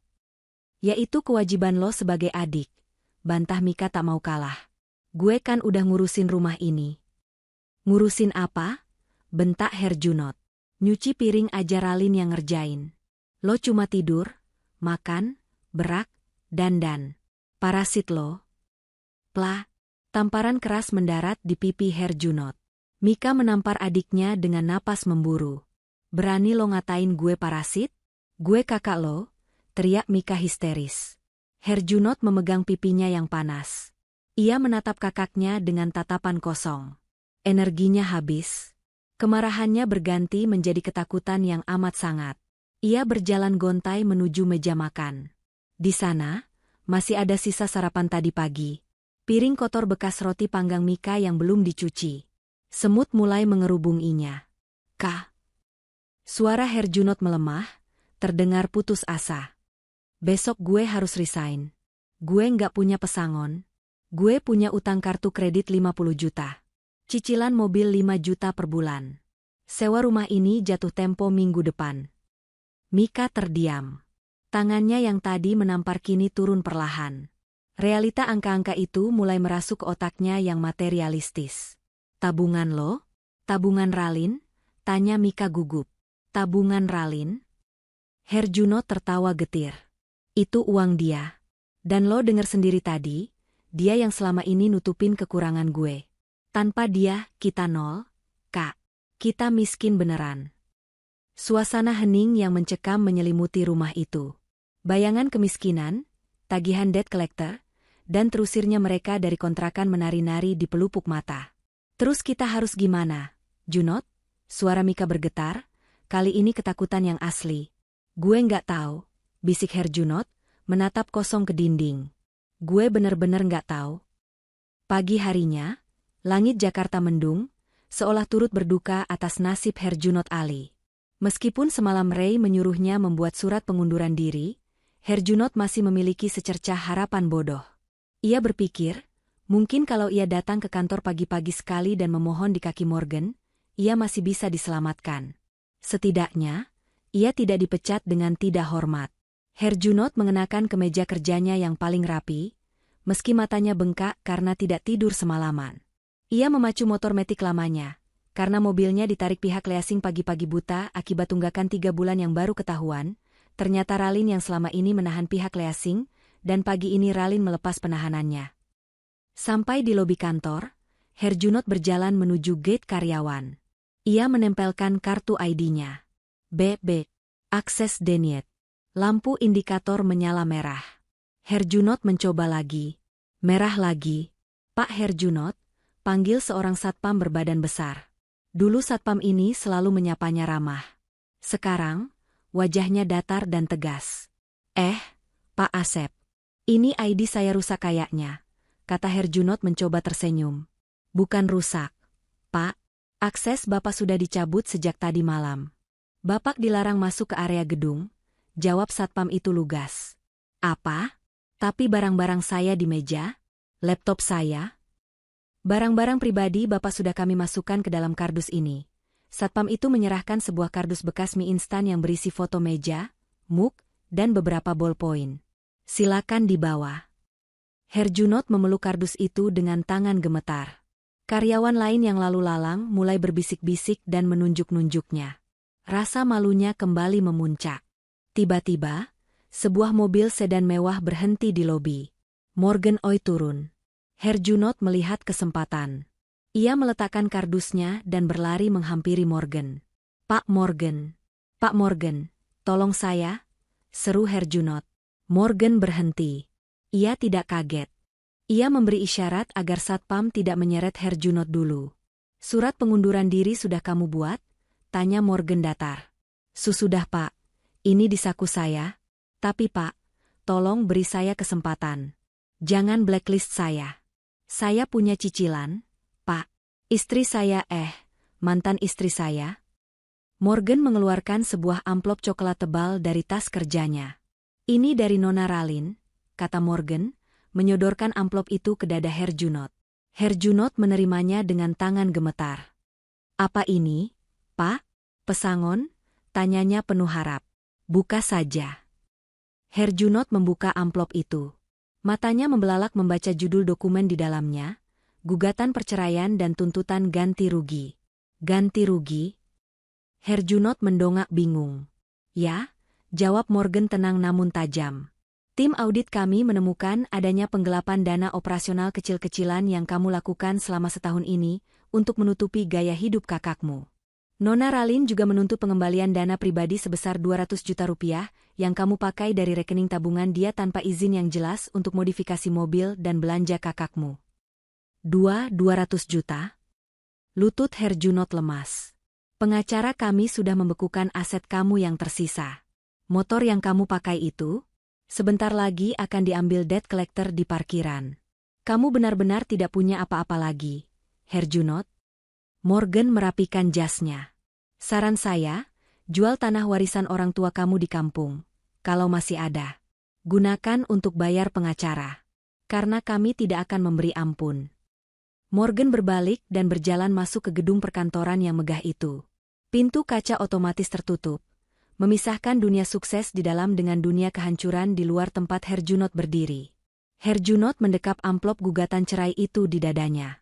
Hujan mulai turun rintik-rintik. Ia berdiri sendirian di trotoar, memeluk kardus barang bekas, diiringi tatapan iba satpam dan deru klakson kota Jakarta yang kejam. Kesombongannya telah runtuh sempurna. Kini, yang tersisa hanyalah penyesalan yang terlambat dan utang yang menumpuk. Suasana di lantai 45 gedung Sahita Tower terasa berbeda pagi ini. Jika biasanya karyawan berjalan santai sambil mengobrol, hari ini koridor terasa sunyi dan mencekam. Kabar tentang identitas asli Ralin Shah telah menyebar lebih cepat daripada virus, menjadi headline di grup WhatsApp kantor hingga portal berita bisnis nasional. Di dalam ruang rapat eksekutif yang berdinding kaca tebal, Ralin duduk di kursi utama, kursi yang biasanya diduduki ayahnya. Ia tidak lagi mengenakan daster rumahan atau gaun pesta. Ia mengenakan blazer putih berpotongan tegas, rambutnya tergerai rapi, memancarkan aura dominasi yang natural. Di hadapannya, tim auditor forensik eksternal sedang mempresentasikan hasil temuan mereka di layar proyektor. Morgan Oey berdiri di samping layar, wajahnya serius. Berdasarkan penelusuran transaksi selama 18 bulan terakhir, ketua auditor memulai, menunjuk grafik aliran dana yang rumit. Kami menemukan pola yang sangat rapi tapi fatal. Saudara Herjunot Ali tidak bekerja sendirian. Dia memanfaatkan celah di sistem reimbursement dan pengadaan barang divisi operasional. Ralin menatap layar dengan dingin. Jelaskan rinciannya. Herjunot membuat vendor fiktif, Bu Ralin, jelas Morgan, mengambil alih. Dia mengajukan anggaran untuk biaya entertainment klien dan sewa peralatan kantor yang sebenarnya tidak pernah ada. Uang itu, totalnya mencapai 1,2 miliar rupiah, ditransfer ke rekening atas nama orang lain. Rekening siapa? Tanya Ralin, meski ia sudah bisa menebak. Morgan menekan tombol next slide. Muncul sebuah nama dan foto KTP di layar besar itu. Foto wanita yang tersenyum angkuh. Pemilik rekening, Mika Tambayong. Ralin menghela napas panjang. Ia memijat pelipisnya. Rasa sakit dikhianati itu kembali menyeruak, tapi kali ini bercampur dengan rasa jijik.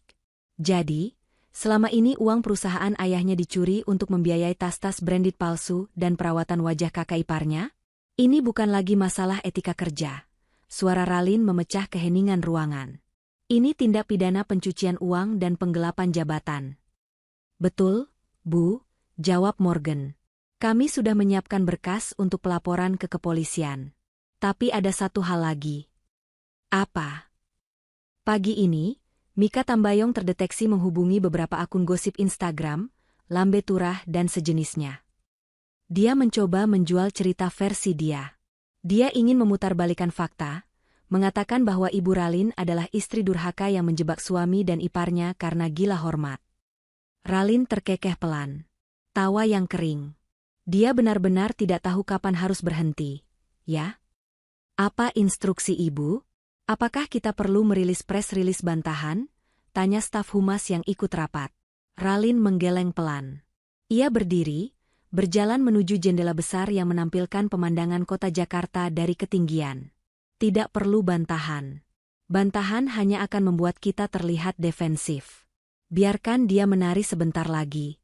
Kita tidak akan memukul ular dengan tongkat kayu, kita akan memotong kepalanya langsung. Ralin berbalik, menatap Morgan dengan tatapan tajam. Morgan, atur pertemuan dengan Mika. Bilang padanya aku bersedia bernegosiasi untuk uang tutup mulut. Pancing dia keluar. Aku ingin dia menggali kuburannya sendiri. Morgan tersenyum tipis, memahami rencana licik namun jenius dari bos barunya. Siap laksanakan, Bu. Sore harinya, di sebuah private room restoran Jepang yang sepi di kawasan Senopati. Mika Tambayong duduk dengan gelisah. Ia memesan teh hijau, tapi tangannya gemetar saat memegang cangkir. Penampilannya berantakan. Kantung matanya hitam, rambutnya lepek. Sejak diusir dari kontrakan tadi pagi oleh pemilik rumah karena tunggakan sewa, Mika menumpang tidur di musala pom bensin bersama Herjunot. Kehidupan mewahnya lenyap dalam semalam. Pintu geser ruangan terbuka. Ralin masuk sendirian. Melihat Ralin, mata Mika langsung menyala. Bukan rasa bersalah, tapi rasa tamak. Ia melihat Ralin sebagai mesin ATM berjalan. Akhirnya dateng juga lo, nyonya besar, cibir Mika, berusaha mempertahankan sisa-sisa kesombongannya. Ralin duduk di seberang Mika dengan tenang. Ia meletakkan tasnya di meja, lalu menatap iparnya tanpa ekspresi. Langsung saja, Mika. Kamu menghubungi wartawan. Kamu mau menyebarkan fitnah. Apa maumu? Mika tersenyum licik. Gue cuma mau keadilan. Lin, lo udah bikin adik gue dipecat. Lo bikin nama baik kita hancur. Lo pikir gue bakal diam aja? Gue punya bukti chat kalau lo selama ini pura-pura miskin. Netizen pasti benci sama orang kaya yang manipulatif kayak lo. Playing victim. Bukti chat? Ralin mengangkat alis. Silakan sebarkan. Tidak ada hukum yang melarang orang kaya hidup sederhana. Tapi ada hukum yang melarang orang mencuri uang perusahaan. Wajah Mika memucat sedikit mendengar kata, mencuri, tapi ia menepisnya. Halah, gertak sambal. Denger ya, Lin. Kalau lo nggak mau nama perusahaan bokap lo jelek gara-gara drama rumah tangga anaknya, transfer gue 5 miliar. Sekarang. Kalau uang itu masuk, gue bakal tutup mulut. Gue bakal bawa Junot pergi jauh-jauh. 5 miliar? Ralin tertawa kecil. Kamu pikir uang itu daun? Itu kompensasi. Bentak Mika, memukul meja. Lo tahu kan kekuatan media sosial? Sekali gue upload video gue nangis-nangis ngaku dianiaya mental sama lo, saham perusahaan lo bakal anjlok. 5 miliar itu murah buat nyelametin reputasi lo. Ralin mengangguk-angguk pelan, seolah sedang mempertimbangkan tawaran itu. Jadi, intinya kamu memeras saya? Kamu minta 5 miliar supaya tidak menyebarkan berita bohong? Tanya Ralin, menegaskan kalimat itu. Iya. Itu namanya bisnis. Jawab Mika lantang, merasa di atas angin. Ralin tersenyum. Ia mengambil ponselnya yang tergeletak di meja dengan layar menghadap ke bawah. Ia membalik ponsel itu. Layarnya menyala. Di layar itu, terlihat interface aplikasi perekam suara yang sedang berjalan. Durasi rekamannya sudah 10 menit. Mata Mika membelalak. Lo rekam. Bukan cuma rekam suara, Mika. Ralin menunjuk ke sudut ruangan, di balik vas bunga besar di rak pajangan. Ada lensa kamera kecil yang berkedip merah. Kamera tersembunyi, suara Mika tercekat. Pasal 368 KUHP tentang pemerasan dan pengancaman. Ancaman hukumannya maksimal 9 tahun penjara. Ralin menyebutkan pasal itu dengan hafal di luar kepala. Ditambah bukti transfer dari audit perusahaan pagi ini yang mengalir ke rekeningmu. Selamat, Mika. Kamu baru saja memberikan pengakuan lengkap secara sukarela. Pintu geser terbuka lagi. Kali ini Morgan masuk, diikuti oleh 2 orang petugas kepolisian berseragam lengkap. Itu orangnya, Pak, tunjuk Morgan pada Mika. Mika panik. Ia mencoba berdiri dan lari, tapi kakinya tersandung kaki meja. Enggak, ini jebakan. Ralin, lo jahat banget. Gue kakak ipar lo. Mantan kakak ipar, koreksi Ralin dingin. Polisi langsung memegang kedua tangan Mika, memborgolnya dengan cekatan. Mika berteriak histeris, menangis, memohon ampun, memanggil nama ibunya, memanggil nama Herjunot. Tapi semuanya terlambat. Ralin tidak memalingkan wajah. Ia menatap Mika yang diseret keluar ruangan dengan tatapan kosong. Tidak ada rasa puas, hanya rasa lega bahwa satu benalu telah dicabut dari akarnya. Pastikan dia mendapat pengacara publik. Morgan, ucap Ralin saat suara teriakan Mika menjauh. Aku ingin proses hukumnya berjalan adil. Biar hakim yang memutuskan berapa tahun dia harus merenungi kesalahannya di dalam sel. Sementara Mika meraung di kantor polisi, Herjunot Ali sedang merasakan neraka duniawi dalam bentuk lain. Ia duduk di halte bus yang kotor di pinggiran Jakarta Timur. Jas mahalnya sudah ia jual di pasar loak pagi tadi, hanya laku Rp200.000 karena ada robekan. Jam tangannya, yang ternyata palsu, dia ditipu penjualnya dulu, hanya dihargai Rp50.000. HP-nya terus bergetar. Bukan telepon dari tawaran kerja, tapi telepon dari debt collector. Bayar woi, jangan lari lu. Suara bentakan di telepon membuatnya mematikan ponsel itu dengan tangan gemetar. Herjunot lapar. Sangat lapar. Uang hasil jual jas sudah habis untuk membayar ongkos taksi Mika tadi pagi, sebelum Mika pergi meninggalkannya untuk memeras Ralin, dan membeli nasi bungkus. Ia menatap gedung-gedung tinggi di kejauhan. Kemarin, ia merasa bagian dari puncak gedung itu. Hari ini, ia hanyalah debu di trotoar. Sebuah bus kota reot berhenti di depannya. Asap hitam mengepul. Herjunot naik dengan langkah gontai. Ia harus pulang ke kampung halamannya di Jawa Tengah. Ia tidak punya pilihan lain. Jakarta terlalu kejam bagi orang yang tidak punya uang dan skill. Di dalam bus yang panas dan pengap, Herjunot duduk berdesakan dengan pedagang sayur dan kuli bangunan. Bau keringat menyengat hidungnya. Dulu, ia akan memaki-maki kondisi seperti ini. Ia akan berteriak, saya ini manajer. Saya nggak level naik bus kayak gini. Tapi sekarang, ia hanya diam. Kepalanya tertunduk. Seorang pengamen jalanan masuk, menyanyikan lagu dengan gitar yang sumbang. Lagu tentang penyesalan. Tiba-tiba, layar TV kecil yang terpasang di bagian depan bus menayangkan berita sore. Breaking news, Mika Tambayong, saudara dari Herjunot Ali, ditangkap polisi atas dugaan pemerasan terhadap CEO Sahita Group, Ralin Shah. Wajah Herjunot di layar TV terpampang jelas sebagai suami yang digugat cerai dan terlapor kasus penggelapan. Penumpang bus mulai berbisik-bisik. Itu kayak yang di berita ya? Masa sih? Kok kucel banget? Iya benar. Itu suaminya artis Ralin Shah yang nipu itu. Dasar laki-laki nggak tahu diuntung. Udah dapet istri kaya, malah selingkuh uang. Cemoohan mulai terdengar. Seseorang melempar kulit kacang ke arah Herjunot. Turun lu, penipu. Malu-maluin kaum laki-laki aja lu. Herjunot menutupi wajahnya dengan tas kresek berisi baju kotor. Air matanya tumpah. Ia menangis terseduh-seduh di pojok bangku bus. Rasa malunya sudah menembus tulang sumsum. Ia tidak hanya kehilangan harta, ia kehilangan harga diri sebagai manusia. Ia ingat wajah Ralin yang menyeduhkan kopi untuknya setiap pagi. Istri yang ia bentak karena takaran gula. Istri yang ia hina, kampungan. Maafin aku, Ralin, maafin aku. Racau Herjunot di sela tangisnya. Tapi permintaan maaf itu hanya didengar oleh deru mesin bus tua dan tatapan jijik orang-orang asing. Bus melaju meninggalkan Jakarta, membawa Herjunot kembali ke titik nol, ke tempat di mana ia seharusnya berada sebelum keserakahan merasukinya. Menjadi orang biasa yang harus belajar bersyukur dari awal lagi. 1 bulan kemudian. Pengadilan Agama Jakarta Selatan. Hari ini adalah sidang putusan perceraian. Prosesnya berjalan sangat cepat karena bukti-bukti yang diajukan pihak Ralin sangat kuat dan Herjunot tidak mampu menyewa pengacara untuk membantah. Ralin datang didampingi tim kuasa hukum terbaik. Ia mengenakan dress batik modern yang anggun. Wajahnya cerah, tampak lebih sehat dan bahagia dibandingkan sebulan lalu.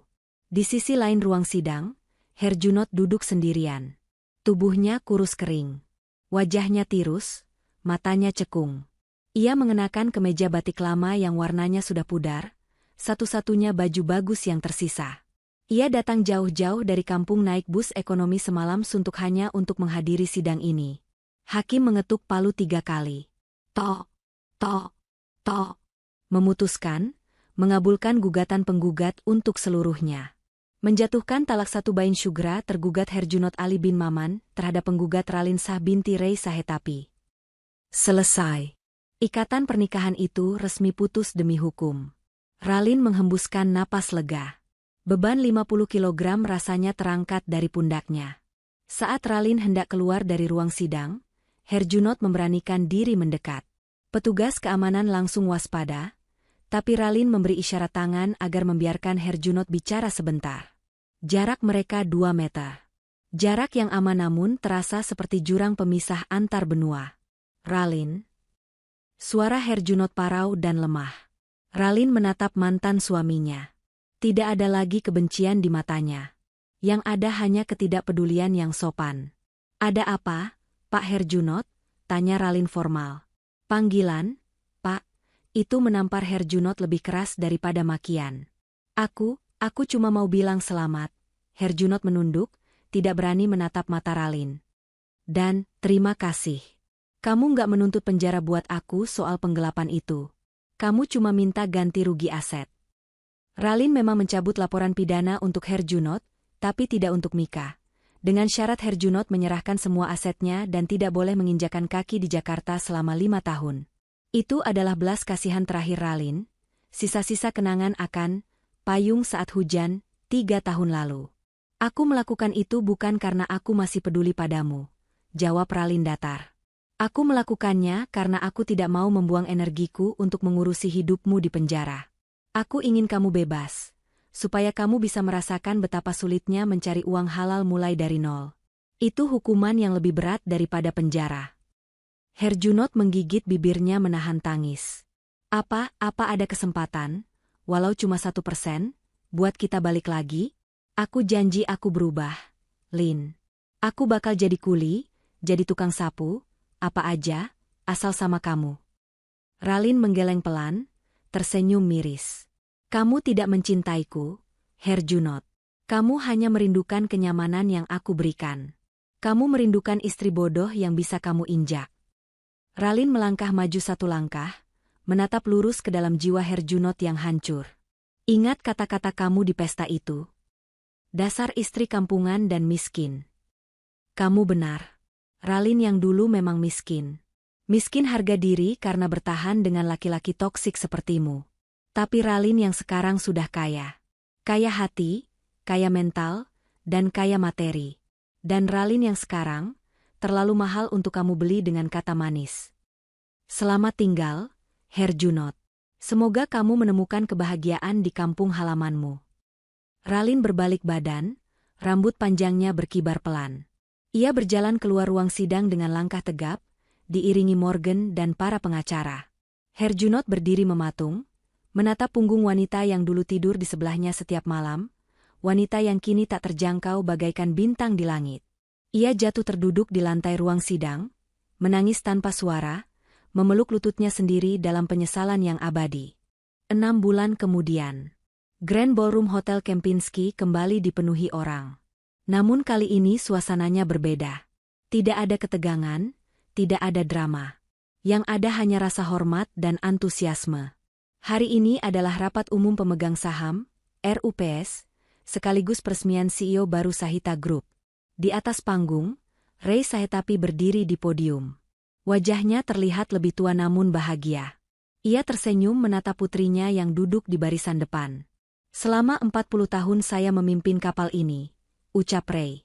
Sekarang, saatnya nahkoda baru mengambil alih. Seseorang yang telah membuktikan bahwa kepemimpinan bukan soal berteriak paling keras, tapi soal integritas dan ketangguhan mental. Ray merentangkan tangannya. Saya persembahkan, CEO baru Sahita Group, Ralin Shah.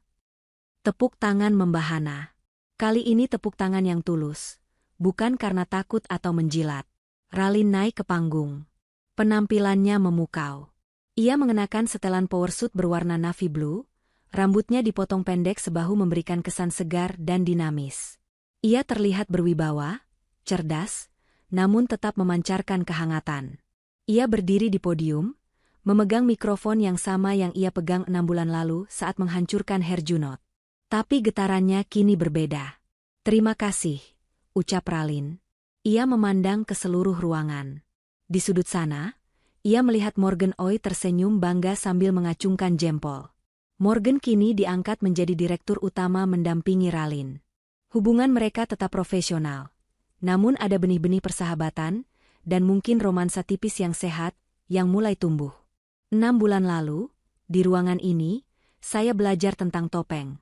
Pidato Ralin mengalir lancar. Banyak orang memakai topeng kesuksesan untuk menutupi kegagalan karakter mereka. Tapi hari ini, kita akan melepas semua topeng itu. Sahita Group di bawah kepemimpinan saya akan mengutamakan transparansi. Tidak ada lagi investor misterius. Tidak ada lagi drama di balik layar. Pidato itu disambut riuh rendah.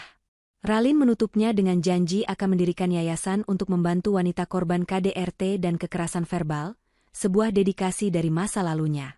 Setelah acara selesai, Ralin berjalan keluar menuju balkon hotel. Angin malam Jakarta menerpa wajahnya. Ia mengeluarkan sebuah foto dari dompetnya. Foto pernikahan dirinya dan Herjunot. Di foto itu mereka tersenyum. Tapi kini Ralin bisa melihat kepalsuan di mata Herjunot. Ralin mengeluarkan korek api. Tanpa ragu, ia membakar ujung foto itu. Api melahap kertas foto itu perlahan, mengubah kenangan manis yang pahit itu menjadi abu.